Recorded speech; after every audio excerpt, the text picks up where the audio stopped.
AITAH because I didn't invite my father to my wedding because years ago he told me I was no longer part of his family. I'm 28F and will be getting married next month.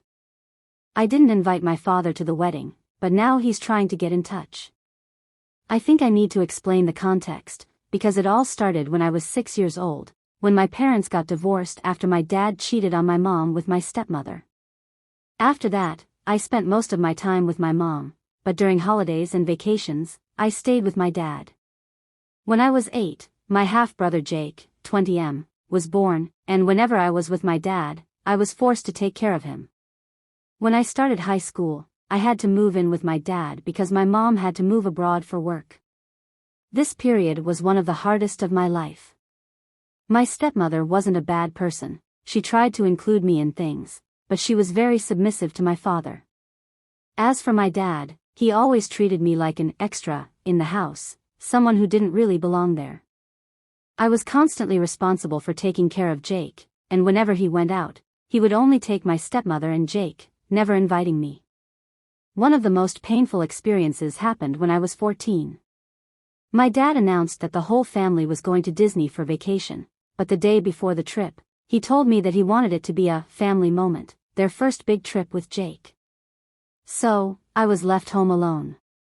This had already become a pattern. Trips to the beach, zoos, or other outings always included just my stepmother and Jake while I was left behind. My dad didn't like me going out with friends or inviting them over. He said, teenagers together only cause trouble, and because he was controlling, he would call the house phone at random times to check if I was home. He also had a trusted neighbor who would keep an eye on me to make sure I didn't have any visitors. When I turned 16, living with him, the feeling of being an extra only got worse. Everything I had experienced during vacations, the exclusion and sense of abandonment, became part of my daily life. Things came to a head when I turned 18. My dad got a promotion at work and decided to take a family trip to Europe. Since it was my last year of high school, I was excited, thinking I'd finally be included. But then he told me he didn't have enough money for a trip for 4, so it would just be to celebrate Jake's 10th birthday. I had to stay home. That's when I snapped. I told him he was being unfair and that he shouldn't have given me false hope. I explained how I'd felt over the past years, and he called me ungrateful and spoiled, saying that I lived with him rent-free, which was a lie since my mom sent money to support me and I did all the housework because both he and my stepmother worked late. The argument escalated, and he kicked me out of the house, saying I was no longer part of the family and not even his daughter. He literally threw me out and tossed my things onto the sidewalk. Luckily, a friend lived nearby, and I stayed at her place that night. The next day, I went back to see if my dad had calmed down, but I found my things still on the sidewalk and some even in the trash. My stepmother had kindly saved a few items for me and handed them over. After that, my dad never reached out, except to call and yell at me a month later when my mom stopped sending him money for my expenses. A few months later, I got into an engineering program in another state, where I met my now fiancé, Mark, 29M. He was a senior, and we soon connected, realizing we had a lot in common. We started dating, graduated, and now work in the same field, though at different companies.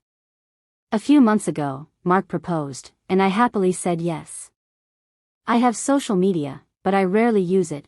I've had Instagram for about 6 years but haven't even posted 10 pictures. I think one of my relatives must have told my dad about the wedding because, about a month after I accepted the proposal, he reached out to me through Instagram, saying he was excited to help with the wedding. I was surprised, both that he had messaged me and that he genuinely thought he would walk me down the aisle.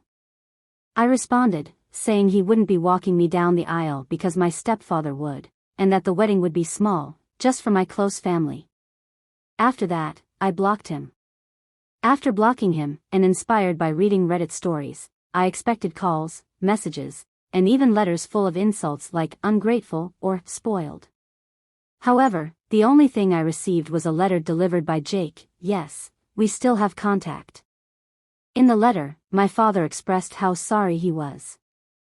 I won't copy the exact words, but to summarize, he said that after kicking me out, he lived a normal life with my stepmother and Jake. But when he saw pictures of my graduation with my mom and stepfather, he started feeling regret. He wanted to talk to me, but his pride held him back. He only decided to reach out now because he realized that his pride got him nowhere and that he wanted to fulfill one of the plans he made when I was born, to pay for my wedding and walk me down the aisle. Honestly, I don't know what to do. I've moved on with my life, and his attempt at redemption after so many years feels a bit too convenient. AITAH for not wanting to include my dad in my wedding despite his apology. Note, my stepfather is an amazing person. He always goes out of his way to include me in everything, and my stepsisters are wonderful as well. When he found out that my father hadn't taken me to Disney, he planned a trip for the next holiday and took me, along with my mother and sisters. This and 1,000 other reasons why I want to walk down the aisle with him. Edit 1. People are asking why my mom and stepfather left me with my dad and what their jobs are. My mom works as a programmer and managed to get a job abroad. She thought it was best to accept it, especially since she wanted to save up a good amount of money to cover college expenses and for the future. My stepfather is a researcher and was doing his postdoctoral work at the time. The first person to talk to me was my older sister, stepsister. 2 days after I was kicked out, she came to see me and even stayed for a few days, which I can barely remember because I was just crying. But I didn't move in with her because she lives in another state, and I was almost done with classes and final exams. So, my friend, and bridesmaid, let me stay at her house. Her parents helped me gather my things and even set up the guest room for me. Update: I didn't invite my father to my wedding because years ago he told me I was no longer part of his family. I'm back with an update and using a different account because the original post was from my friend's account. I'm not active on social media and didn't expect much attention. So I used my friend account. She encouraged me to post my own to get neutral opinions, and I received way more feedback than expected.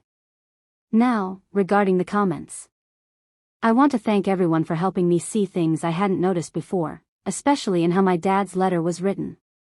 For those wondering, yes, he mostly talked about his feelings and how he felt. Very little was said about me, and even less was about apologizing. He also mentioned how I'm his only daughter, while my stepfather has 2 daughters to walk down the aisle, but he only has me. For those asking why I didn't move abroad with my mom and stepfather, they were supposed to be away for 3 to 5 years, with my mom likely needing to change companies every year. My stepfather was also deep in his research, so their lives were pretty unstable. At the time, I didn't anticipate how much I'd suffer or that I'd be kicked out. I think the rare times I spent with my dad and the feeling of being left behind would fade whenever I was with my mom and stepfather. This cycle became my routine, which is why I stayed with my sperm donor. And for those asking if my mom knew what was going on, only told her about the Disney incident. I didn't want to bring issues from one home into another. Now for the update. For some background on my mom, she returned 2 years after I started college, and my real dad came back a year after that. It was my sisters who attended my high school graduation. My mom now lives 2 hours away, so I went to visit her to discuss what had happened and to get her and my stepfather's thoughts on the situation. My mom said it was something I had to decide on my own and that she wouldn't interfere. My stepfather told me he'd help pay for the wedding, regardless of what I chose to do. Yes, he's helping with some expenses. My sisters, on the other hand, share the same opinion as most of you, not to invite him and to send him a letter detailing everything I went through. My older sister, let's call her Lisa, was the most against inviting him. Lisa was the first person to check on me. Today, I learned that on the same day she came to see me at my friend's house, she also stopped to talk to my dad. She hadn't mentioned it before because, according to her, he only spouted nonsense, and sharing it at the time would have just made things worse for me. That's why she's completely against me reconnecting with him. For those curious about what he said, she didn't go into details but mentioned that it angered her so much she ended up shouting at him, calling him every name under the sun. She thinks this may be one of the reasons he didn't reach out sooner. She thinks that added fuel to the fire. We talked a lot, not just about my dad but about myself as well. I realized that even with the therapy I went through during college, there was something important I hadn't done, I never truly opened up to my parents. I always thought I had to face and overcome everything alone. All I did, though, was bottle everything up. Today, I was finally able to unpack it all and share my feelings.